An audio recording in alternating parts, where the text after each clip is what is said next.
So we are going to start with solutions. Now what is a solution? Solution क्या होता है? जैसे कि आपको पता है, इससे पहले पढ़ा था, सॉल्यूशन एक होमोजेनियस मिक्सचर ही होता है, ठीक है।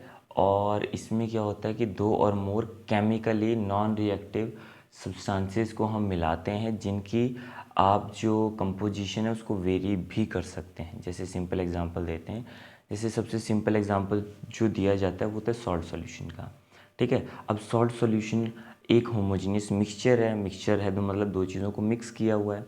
अब वो केमिकली नॉन रिएक्टिव होनी चाहिए, क्योंकि अगर केमिकली रिएक्टिव होंगी तो नया कंपाउंड बन जाएगा, और मिक्सचर में कोई नई चीज़ नहीं बनती, it's just a physical change, ठीक है।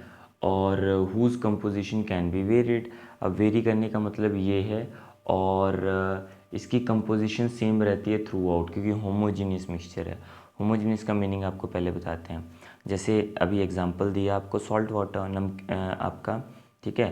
तो सॉल्ट सॉल्यूशन, तो अगर आप एक गिलास में नमकीन पानी बनाएं, सॉल्ट सॉल्यूशन बनाएं, और उसको एक दूसरे गिलास में हाफ़ कर लें, फिर दोनों गिलास में से आप थोड़ा सा टेस्ट करें, तो आपको दोनों में जो सॉल्ट का टेस्ट है दोनों में सेम आएगा।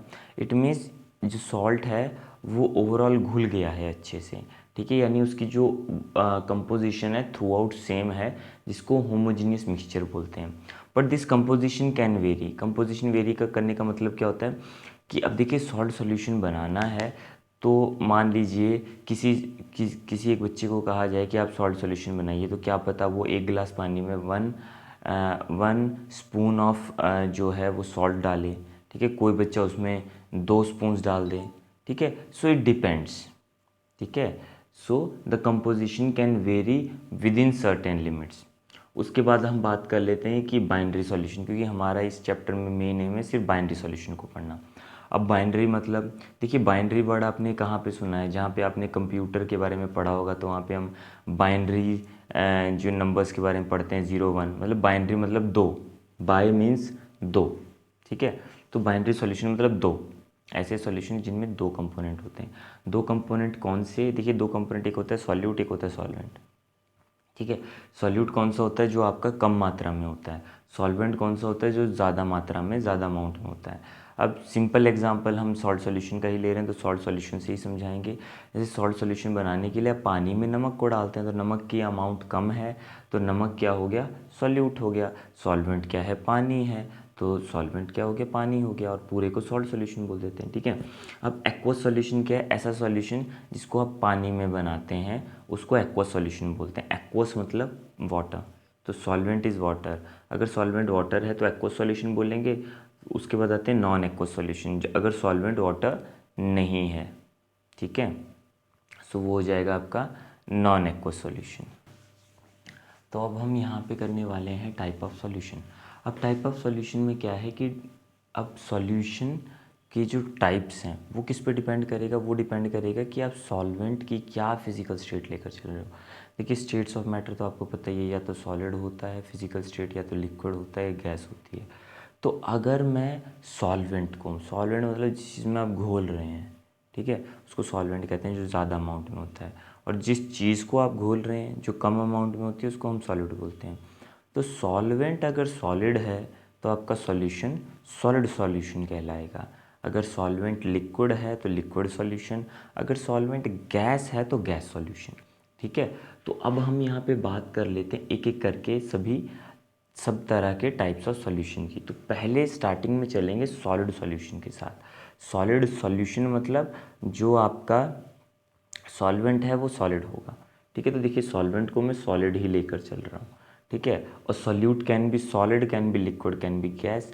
इसके हिसाब से सॉलिड सॉल्यूशन के तीन टाइप बन गए, ठीक है। तो एक एक करके चलते हैं। पहले सॉल्यूट है सॉलिड, और सॉल्वेंट भी है सॉलिड। तो ये एक तरह का सॉलिड इन सॉलिड बन गया, मतलब सॉलिड को सॉलिड में आप मिक्स कर रहे हैं, सॉलिड को सॉलिड में। तो जो सॉल्यूशन बनता है यहाँ पे, उनको अलॉय कहते हैं हम। अलॉय में क्या होता है? देखिए, 2 3 मेटल्स का मिक्सचर होता है। मेटल्स होते हैं आपके सॉलिड, तो उनका मिक्सचर होता है वो, ठीक है, उनको मिक्स किया होता है। तो एग्जांपल के तौर पे देखिए, अलॉयज़ आपके बहुत तरह के हैं, जैसे ब्रास है, ठीक है, फिर जर्मन सिल्वर है, ठीक है, फिर आपका ब्रॉन्ज़ भी है, फिर आपका जैसे 22 कैरेट गोल्ड आप बोलते हैं, ठीक है, 24 कैरेट अगर बोलते हैं तो वो प्योर गोल्ड होता है, बट अगर 22 कैरेट आप बोलते हैं तो वो अगेन एक तरह का मिक्सचर है, यानी एक अलॉय है, ठीक है, एक एक करके, क्योंकि अलॉय के बारे में आपको पता होना चाहिए कि किसके अलॉय हैं।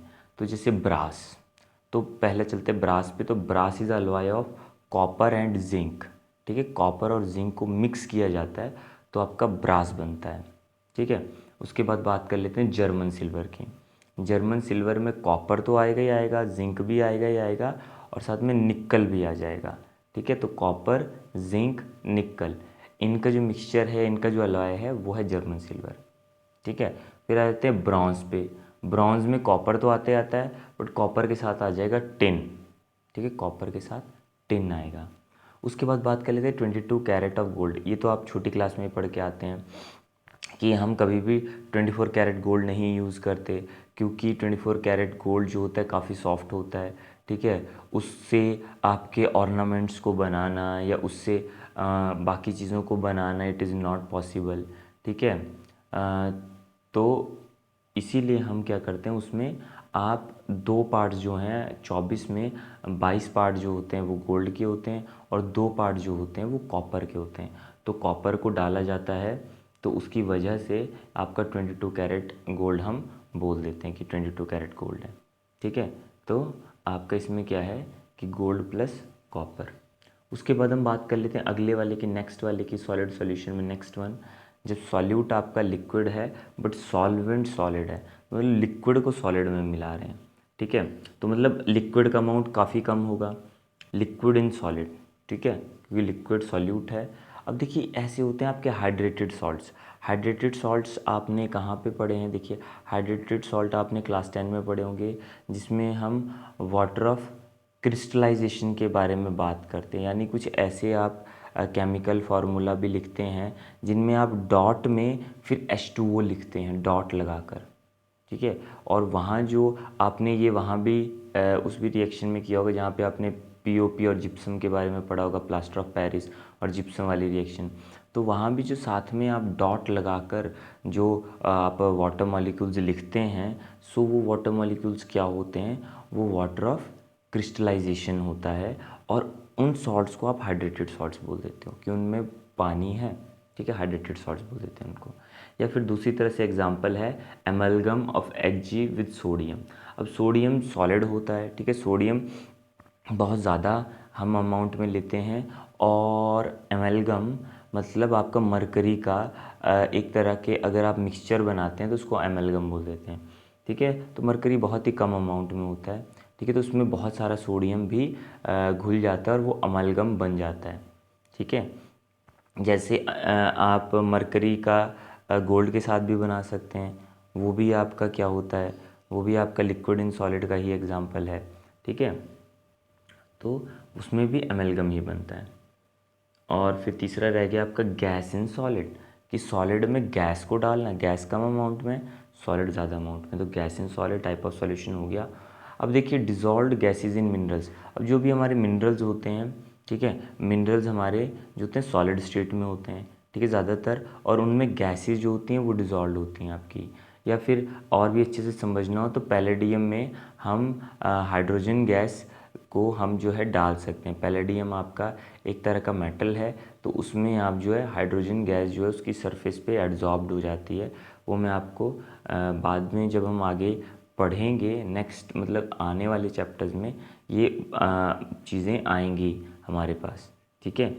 तो उसके बाद हम आ जाते हैं नेक्स्ट पे। अब नेक्स्ट क्या होता है, सॉल्वेंट अगर आपका लिक्विड है तो, अगर सॉल्वेंट आपका लिक्विड है तो वो लिक्विड सॉल्यूशन बन गया, ठीक है। अब वहाँ पे सॉल्यूट कुछ भी हो सकता है, सॉल्यूट अगेन सॉलिड भी हो सकता है, लिक्विड भी हो सकता है, गैस भी हो सकता है। इसके हिसाब से लिक्विड सॉल्यूशन के भी 3 टाइप बनेंगे, और उनके भी हम एग्जाम्पल के साथ इनको स्टडी करेंगे। तो पहले बात कर लेते हैं हम सॉलिड की।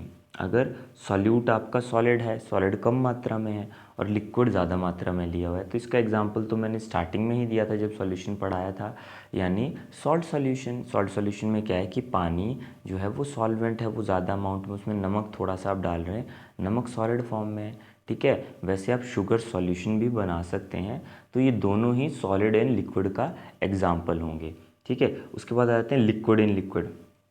कि 2 लिक्विड्स को लिया आपने और उनको आपने मिक्स कर दिया, ठीक है। तो वहाँ पर जो मिक्सचर बनता है या आपका सॉल्यूशन बनता है उसको लिक्विड इन लिक्विड बोलते हैं। जैसे अल्कोहल ले लीजिए वाटर में, ठीक है, तो alcohol in water, so alcohol in water is again the example of the liquid in liquid solution, ठीक है। अल्कोहल जो होता है पानी में घुल जाते हैं, ये डिज़ोल्व हो जाते हैं, ठीक है। अल्कोहल कौन से, पर्टिकुलरली यहाँ पर हम मिथानॉल और इथानॉल की ही बात करेंगे क्योंकि वही पानी में डिज़ोल्व होते हैं, ठीक है। हाइयर अल्कोहल्स नहीं होते।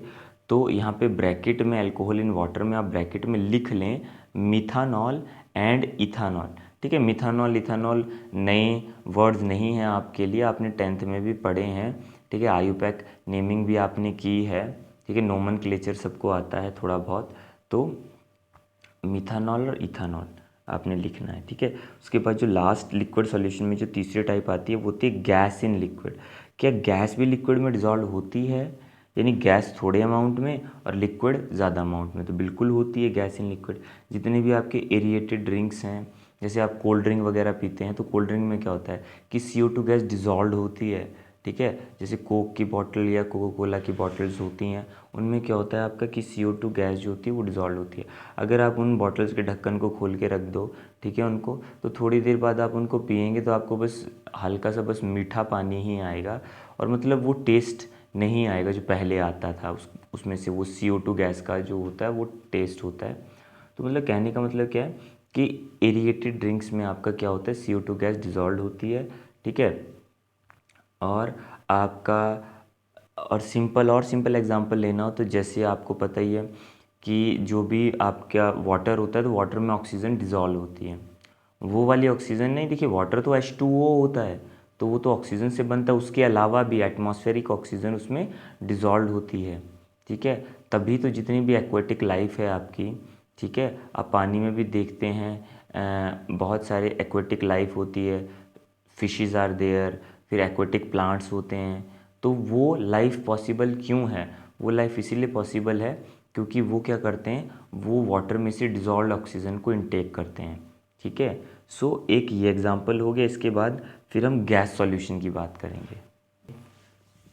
So now let's start with the third type. अब थर्ड टाइप के बारे में बात कर लेते हैं, यानी गैसियस सॉल्यूशन के बारे में। यानी सॉल्वेंट आपका गैस लोगे और सॉल्यूट को क्या ले लोगे, सॉलिड भी लेकर चल सकते हो, लिक्विड भी गैस भी, ठीक है। अब यहाँ पे जो टाइप ऑफ सॉल्यूशन आपके बनेंगे या तो सॉलिड इन गैस बनेगा, ठीक है। सॉलिड क्या है, कम अमाउंट में, गैस सॉल्वेंट है तो ज़्यादा अमाउंट में। तो इसके देखिए एग्जाम्पल हो गया आपका आयोडीन वेपर्स इन एयर या फिर कैम्फर इन नाइट्रोजन गैस, ठीक है। गैस जो है आपका पहले केस में तो एयर है और आयोडीन वेपर सॉलिड है, ठीक है। वैसे ही सेकंड केस में कैम्फर सॉलिड है और नाइट्रोजन जो है डाइनाइट्रोजन वो गैस है, ठीक है। अब बहुत ही सिंपल एग्जांपल, आप घर में कभी अगरबत्ती जलाते हैं तो अगरबत्ती का जो धुआं निकलता है वो क्या है, वो एक तरह के सॉलिड वेपर्स हैं, ठीक है। वो मिक्स किस में हो रहे हैं, एयर में, ठीक है। तो वो एक तरह का क्या मिक्सचर हो गया, सॉलिड इन गैस हो गया, ठीक है। वैसे ही दूसरा एग्जांपल देखिए, लिक्विड इन गैस। लिक्विड क्या है, सॉल्यूट है, कम मात्रा में है, गैस क्या है, सॉल्वेंट है, ज़्यादा अमाउंट में। तो liquid in gas type of solution हो गया। अब देखिए लिक्विड को, लिक्विड मतलब देखिए जैसे नमी होती है, ठीक है, यानी आपकी ह्यूमिडिटी इन एयर बोल सकते हो, या water vapour content in air में कितनी नमी है, तो उसको ही हम क्या बोलते हैं, वही एक एग्जांपल है आपका लिक्विड इन गैस, ठीक है। या फिर आप ये भी बोल सकते हैं chloroform mixed with dinitrogen gas या chloroform mix with N2 gas, ठीक है। तो ये भी एग्जांपल हो जाएगा। तीसरा जो यहाँ पर आता है आपका थर्ड वन है, जब सॉल्यूट आप गैस लेते हैं और सॉल्वेंट भी आप गैस लेते हैं। सॉल्यूट मतलब जो कम अमाउंट में वो भी गैस है और जो ज़्यादा अमाउंट में वो भी गैस है। तो इसका सबसे अच्छा एग्जांपल तो आपको पता ही है कि हमारे एटमॉस्फेयर में जो हम एयर की बात करते हैं उसमें क्या है, बहुत सारी गैसेज मिक्स हैं। तो आप एक तरह से एयर बोल सकते हो, गैस इन गैस में एयर, जैसे ऑक्सीजन प्लस नाइट्रोजन, ठीक है। ऑक्सीजन गैस और नाइट्रोजन गैस का जो मिक्सचर है वही तो है एयर। वैसे एयर में इसके अलावा भी बहुत सारी गैसेस होती हैं, बट जो मेन जो दो गैसेस होती हैं जो सबसे ज़्यादा अमाउंट में होती हैं वो है आपका ऑक्सीजन और डाइनाइट्रोजन। उसके बाद हम बात कर लेते हैं नेक्स्ट टॉपिक की, लिक्विड लिक्विड मिक्सचर की, ठीक है। अब देखिए लिक्विड लिक्विड मिक्सचर तो आपको बता दिया है पहले भी, बट लिक्विड लिक्विड मिक्सचर थोड़ा इंपॉर्टेंट है इस चैप्टर में। इस टाइप के बारे में भी हम काफ़ी पढ़ने वाले हैं। तो इसमें दो टर्म्स आती हैं आपकी, एक मिसिबल लिक्विड की, एक इमिसिबल लिक्विड की, तो उनको आप समझ लीजिए। देखिए मिसिबल लिक्विड क्या होते हैं, ऐसे दो लिक्विड जो कम्प्लीटली मिक्स हो जाए, ठीक है, कम्प्लीटली वो अच्छे से मिक्स हो जाए तो उनको मिसिबल लिक्विड बोल देते हैं। जैसे कि आपका दो लिक्विड्स जो कम्प्लीटली मिक्स हो जाएं, जैसे कि इथाइल अल्कोहल है और वाटर है, तो अल्कोहल और वाटर, इथाइल अल्कोहल वाटर में कम्प्लीटली मिक्स हो जाता है, ठीक है। तो यहाँ पर आपके क्या हो जाएगा, ये आपका हो जाएगा मिसिबल लिक्विड, ठीक है। इसमें आपका जो है एक ये एग्जांपल आ गया, और अगर एक और एग्जांपल आप लिखना चाहते हैं तो बेंजीन प्लस हेक्सेन, ठीक है, आप हेक्सेन भी लेकर चल सकते हैं और बेंजीन, उनका मिक्सचर भी क्या होता है, वो भी मिसिबल लिक्विड में आता है। फिर आते हैं इमिसिबल, जैसे कि नाम ही बता रहा है ये कम्प्लीटली मिक्स नहीं होते। अगर कम्प्लीटली मिक्स नहीं होंगे तो एक सेपरेट लेयर बन जाएगी दोनों के बीच में, दोनों लिक्विड्स के बीच में एक सेपरेट लेयर बन जाएगी, जैसी लेयर आपने देखी होती है ऑयल और वाटर में, ठीक है। ऑयल और वाटर का अगर आप ऑयल और वाटर को लें एक उसमें, तो आपको वो आपको वाटर की लेयर अलग मिलेगी और आपको ऑयल की लेयर जो है अलग मिलेगी। So this is also type of liquid liquid mixture, ठीक है। तो ये दो टर्म्स आती हैं लिक्विड लिक्विड मिक्सचर में। So now comes the next topic, that is expressing concentration of the solution. तो अब सॉल्यूशन हम लोग पढ़ रहे हैं, तो सॉल्यूशन की कंसंट्रेशन को कैसे एक्सप्रेस करना है उसके तरीके आपको बताएंगे, ठीक है। तो यहाँ पर पहले समझ लेते हैं कंसंट्रेशन क्या होता है। अब जैसे कि मैंने आपको बताया था कि किसी भी सॉल्यूशन को आप बना रहे हैं तो आप सॉल्यूट को कितने भी अमाउंट में डाल सकते हैं, ठीक है। यानी अगर आप सॉल्ट सॉल्यूशन बना रहे हैं तो मान लीजिए एक बच्चा एक ही चम्मच डालेगा एक गिलास पानी में, तो वो उसके लिए सॉल्ट सॉल्यूशन है। कोई बच्चा 2 चम्मच प्रेफर करेगा तो उसके लिए वो सॉल्ट सॉल्यूशन है। तो it means it depends on the concentration. तो कंसंट्रेशन समझते हैं क्या होता है, that concentration of a solution is the amount of solute dissolved in known amount of solvent और सॉल्यूशन। मतलब नोन अमाउंट ऑफ सॉल्वेंट ले लिया आपने या सॉल्यूशन ले लिया, उसमें कितना अमाउंट आप सॉल्यूट का डाल रहे हैं, ठीक है। तो यानी सॉल्ट सॉल्यूशन आप बना रहे हैं तो वो सॉल्ट सॉल्यूशन अलग अलग कंसंट्रेशन के हो सकते हैं, ठीक है। तो अभी इसी कंसंट्रेशन को एक्सप्रेस करने का पहला तरीका है आपका, that is the percentage, that is percent by mass और परसेंट बाय वॉल्यूम। अब ये जो है थोड़ा सा आपने 11th क्लास में पढ़ा होगा इनको, ठीक है। तो यहाँ पर हम दोबारा से पढ़ेंगे। तो सबसे पहले बात कर लेते हैं कि अगर सॉलिड को आपने लिक्विड में डिसॉल्व किया, यानी it's solid in liquid solution, type of solution ले रहे हैं सॉलिड इन लिक्विड, जिसमें सॉल्यूट जो है सॉलिड है और सॉल्वेंट जो है वो लिक्विड है। तो इसमें मास परसेंट का मीनिंग क्या है, इसको जब हम लिखते हैं तो W/W भी लिख देते हैं, ठीक है। तो मास परसेंट का मीनिंग है कि ऊपर आपको, क्योंकि आपको ये देखना है कि सॉल्यूट कितना डाला है आपने सॉल्यूशन में, तो ऊपर लेंगे मास, क्योंकि मास बाय मास है ये, ठीक है। तो ऊपर भी मास आएगा नीचे मास आएगा, ऊपर मास आएगा सॉल्यूट का, ठीक है, किस में लेंगे, ग्राम में। नीचे टोटल मास ले लेंगे पूरे के पूरे सॉल्यूशन का, वो भी किस में आएगा, ग्राम में, इनटू 100, ठीक है। 100 के साथ आपने मल्टीप्लाई कर देना है, ठीक है। फिर आता है मास अपॉन वॉल्यूम परसेंट। सो मास अपॉन वॉल्यूम परसेंट का मीनिंग क्या है कि इसमें ऊपर मास आएगा बट नीचे वॉल्यूम आएगी। तो ऊपर आपने ले लिया मास ऑफ सॉल्यूट, सॉल्यूट का मास लिया आपने ग्राम में, बट नीचे आपने टोटल वॉल्यूम लेनी है सॉल्यूशन की, ठीक है। नीचे जो सॉल्यूशन आ रहा है उसकी टोटल वॉल्यूम लेनी है, और वॉल्यूम लेनी है आपने सेंटीमीटर क्यूब में, क्योंकि सिस्टम तो आपको एक ही रखना है, ठीक है। तो अगर ऊपर आप मास को ग्राम में ले रहे हो, यानी आप CGS सिस्टम में चल रहे हो, तो आपको ऑफ कोर्स वॉल्यूम जो है सेंटीमीटर क्यूब में लेना पड़ेगा, ठीक है। साथ में इनटू 100 भी आप लोगों को करना है, ठीक है। तो ये तो हो गया जब सॉलिड को लिक्विड में आप डिजॉल्व कर रहे हैं। पर मान लीजिए आप लिक्विड को लिक्विड में डिजॉल्व कर रहे हैं, तब क्या करना है, तब वॉल्यूम बाय वॉल्यूम आएगा, क्योंकि जो सॉल्यूट होगा वो भी लिक्विड होगा और जो आपका सॉल्वेंट होगा वो भी लिक्विड होगा और जो सॉल्यूशन बनेगा वो लिक्विड बनेगा। तो ऊपर यहाँ पर आपने वॉल्यूम लेना है सॉल्यूट का, ठीक है, वो सेंटीमीटर क्यूब में आएगा, और नीचे जो टोटल वॉल्यूम ऑफ सॉल्यूशन आप लेंगे वो भी सेंटीमीटर क्यूब में आएगा और साथ में इनटू 100। तो इसको रिप्रेजेंट करते हैं V/V से भी आप इसको रिप्रेजेंट करके चल सकते हैं। अब देखिए एक एक एग्जाम्पल देख लीजिए इनका, ठीक है, सबका। सबसे पहले हम चलते हैं मास परसेंट। सो यहाँ पर एग्जाम्पल है 10% solution of sodium carbonate by mass, कि सोडियम कार्बोनेट मैंने ले लिया है Na2CO3 ले लिया है, इसका 10% सॉल्यूशन लिया मैंने बट बाय मास लिया।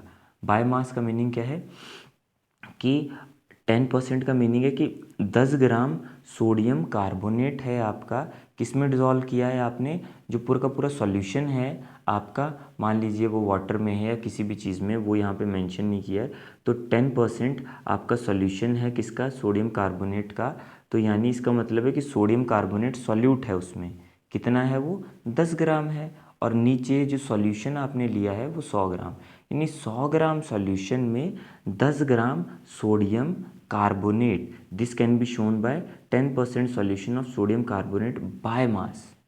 ठीक है, बट अगर आप इसी चीज़ को लिखते हैं कि 10% solution of sodium carbonate by volume, अब वॉल्यूम लिख दिया ना यहाँ पे, यहाँ तो बाय मास लिखा, यहाँ वॉल्यूम लिखा।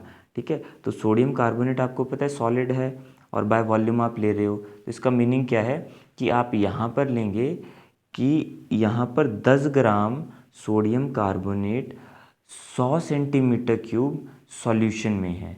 ठीक है, कि 100 सेंटीमीटर क्यूब अगर आपने सॉल्यूशन लिया, उसमें 10 ग्राम सोडियम कार्बोनेट आप डालेंगे, तो उस टाइम जो सॉल्यूशन बनेगा that is 10% solution of sodium carbonate by volume. ठीक है, तब ये बनेगा। ठीक है, तो ये तो हो गया आपका ये वाला केस। उसके बाद चलते हैं नेक्स्ट केस पे, that in case of liquid dissolve in another liquid, अगर एक लिक्विड को दूसरे लिक्विड में आप डिज़ोल्व करते हैं तो it means volume by volume. ठीक है, उसका मैंने आपको एग्जांपल दे देता हूँ कि लिक्विड को लिक्विड में डिज़ोल्व कर रहे हो, तो उसमें आपको पता ही है इथानॉल का एग्जांपल अगर मैं वाटर में दूँ। ठीक है, तो अगर एग्जांपल है 10% solution of ethanol in water, तो इसका मीनिंग क्या है कि 10 सेंटीमीटर क्यूब वॉल्यूम लेना है ना, तो 10 सेंटीमीटर क्यूब वॉल्यूम किसका लिया आपने, इथानॉल का, और आपने 100 सेंटीमीटर क्यूब जो है वो पूरा का पूरा सॉल्यूशन है आपका। ठीक है, तो 10 सेंटीमीटर क्यूब को आपने डिज़ोल्व किया है, कि मतलब पूरे 100 सेंटीमीटर क्यूब सॉल्यूशन में 10 सेंटीमीटर क्यूब जो है वो किसका है, वो आपके इथेनॉल का है। So like that. तो ऐसे आप इनको एग्जाम्पल के थ्रू समझ भी सकते हैं।